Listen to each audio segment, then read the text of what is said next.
Morning. देखिए आज आपके लिए हम लाए हैं ग्रेच्युटी कैलकुलेशन और कम्यूटेशन कैलकुलेशन कैसे होता है।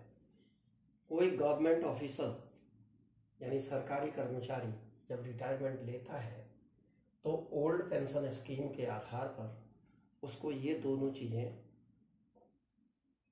मिल सकती हैं। कम्यूटेशन अगर लेना चाहे तो कम्यूटेशन ले सकता है, ग्रेच्युटी उसको मिलेगी और ग्रेच्युटी हर सरकारी कर्मचारी को रिटायरमेंट के बाद मिलती है।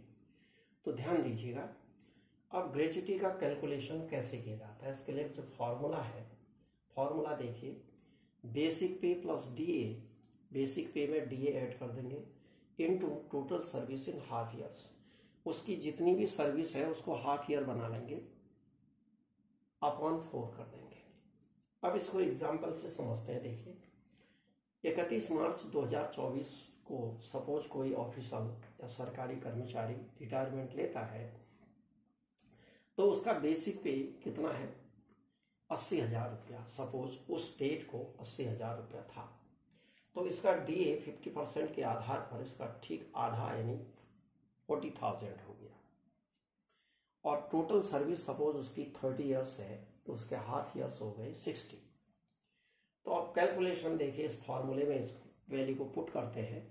बेसिक पे 80,000 प्लस डीए 50% 40,000 हो गया इनटू 60 हाफ ईयर्स हैं, 60 हाफ ईयर्स हैं अपॉन 4। तो इन दोनों को ऐड कर दीजिएगा, 1,20,000 इंटू 60 अपॉन 4 से इसको कैंसिल कर देंगे तो ये 30,000 इंटू 60 इज इक्वल टू, ये आ गया आपका 18 लाख। यानी उस व्यक्ति को, उस ऑफिसर को 18 लाख रुपया ग्रेच्युटी के रूप में मिलेगा। अब ध्यान दीजिएगा कि हर व्यक्ति का ये स्केल अलग अलग होगा, तो तरीका यही है, फॉर्मेट इसका यही है। इसी फॉर्मेट में आप वैल्यू को पुट करेंगे तो आपका निकल आएगा। दूसरा है कम्यूटेशन। कम्यूटेशन यानी राशिकरण।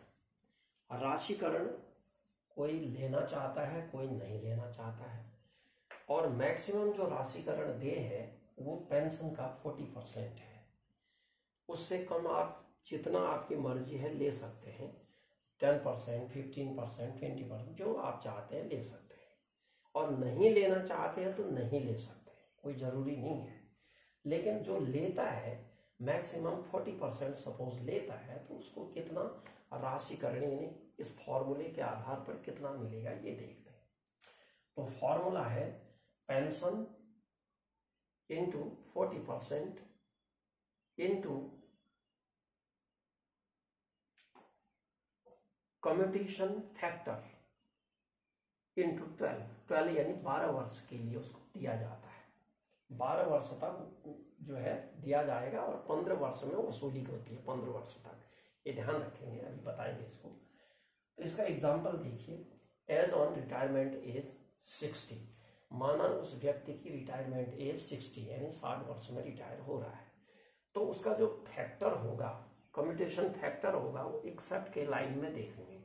61 के लाइन में जो कम्यूटेशन फैक्टर है वो 8.194 है। तो अब फॉर्मूले में इसको कैसे पुट करते हैं देखिए, बेसिक पे उसकी 80,000, पेंशन उसकी ठीक आधी होती है। पेंशन क्या होगी, बेसिक पे का हाफ होगा यानी 40,000 उसकी पेंशन होगी। इस पर जो है डीए कैलकुलेट होगा, इसी पर डीए लगता है, याद ध्यान रखिएगा। अब कैलकुलेशन कैसे करते हैं, 40,000 पेंशन इंटू 40%, सपोज वो लेना चाहता है एक साथ एक मुश्त रुपया, तो 40% इस पेंशन का 40% हो गया इंटू 8.194, ये कम्यूटेशन फैक्टर है, इंटू 12 ईयर्स, 12 वर्ष तक का लिया है। तो इसको कैलकुलेशन करेंगे तो ये आ जाएगा आपका 16,000 इंटू 98.328 इजिकल टू आ गया ये 1573248.000 ये आ गया 15 लाख यानी 15,73,248 रुपीज आ गया, यानी 15,73,248 रुपया उसको राशिकरण की राशि मिलेगी, अमाउंट उसको मिलेगा। अब ये जो राशि है ये 12 साल तक के लिए लिया है, लेकिन इसकी जो रिकवरी होगी वो 15 साल तक सरकार करती है। और कितनी करेगी? वो 16,000 रुपया, ये है 40%, देखिए 40,000 का 40%, 16,000 रुपया जो है 12 साल तक के लिए ले करके इतना एक मुश्त आपने लिया। लेकिन इसको गवर्नमेंट क्या करती है, 15 वर्ष तक वसूल करेगी आपको, याद रखिएगा। इसीलिए इसमें काफी रुपया चला जाता है। इसीलिए कुछ लोग जिनको ये रहता है कि भाई हम ठीक ठाक हैं, स्वस्थ हैं, देखिए उम्र का जीना मरना तो ऊपर वाले के हाथ में है, लेकिन कुछ लोग ये होते हैं कि भाई ठीक है हम स्वस्थ हैं तो नहीं भी लेते हैं, क्योंकि नहीं लेते हैं तो 10 साल में जो है उसका ये सब रिकवर हो जाता है, कोई ज़रूरत नहीं है। लेकिन अमूमन कर्मचारी ये होता है कि नौकरी करने के बाद थक जैसा जाता है, तो इसलिए उसकी लाइबिलिटीज़ कई होती हैं उस समय, तो इसलिए वो ले लेता है।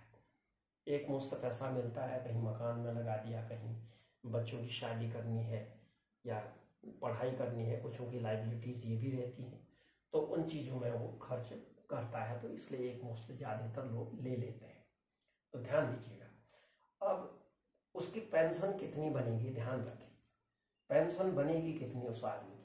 40,000 तो उसका पेंशन है, और जो इसने लिया कम्यूटेशन 40% ऑफ 40,000 का, इतना जो है हर महीने उससे वसूल किया जाएगा, तो 16,000 ये वसूल किया जाएगा, तो इसमें से ये घट जाएगा। तो उसको मिलेगा कितना? उसको केवल कितना मिलेगा? उसको मिलेगा 24,000। कितना मिलेगा? 24,000। 24,000 में यानी 24,000 में डीए लगेगा। 40,000 में ही डीए लगता है, डीए इस पर नहीं लगेगा। डीए 40,000 इन पेंशन उसकी वास्तव में इतनी थी, लेकिन कम्यूटेशन होने की वजह से 24,000 या 24,000 ही हुई। अब इतना घटा, 16,000 घटा के डीए 40,000 में ही लगेगा। तो 40,000 में डीए लगा तो ये आ गया आपका 20,000। 40,000 का 50% डीए, 50% है उस समय डीए जो है, तो ये आ गया आपका 20,000।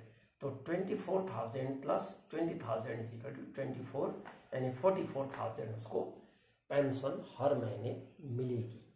और ये पेंशन कब तक मिलेगी? 15 साल जब तक नहीं हो जाते।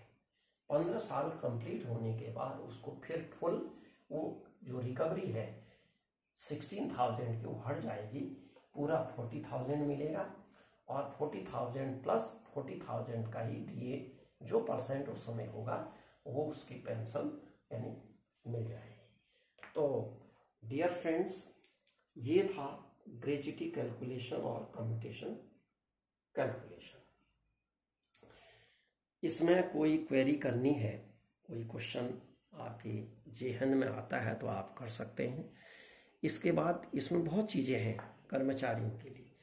फैमिली पेंशन है, किस तरह से होती है, और पेंशन फैमिली में अगर फैमिली नहीं है तो बच्चे हैं तो उनको किस तरह से मिलती है, कब तक मिलती है, ये सारी चीज़ें नेक्स्ट वीडियो में दिखाएंगे। तब तक के लिए थैंक यू वेरी मच। ये अच्छा लगा तो इसको लाइक शेयर करिएगा, और चैनल को सब्सक्राइब नहीं किया है तो please subscribe my channel. Thank you very much.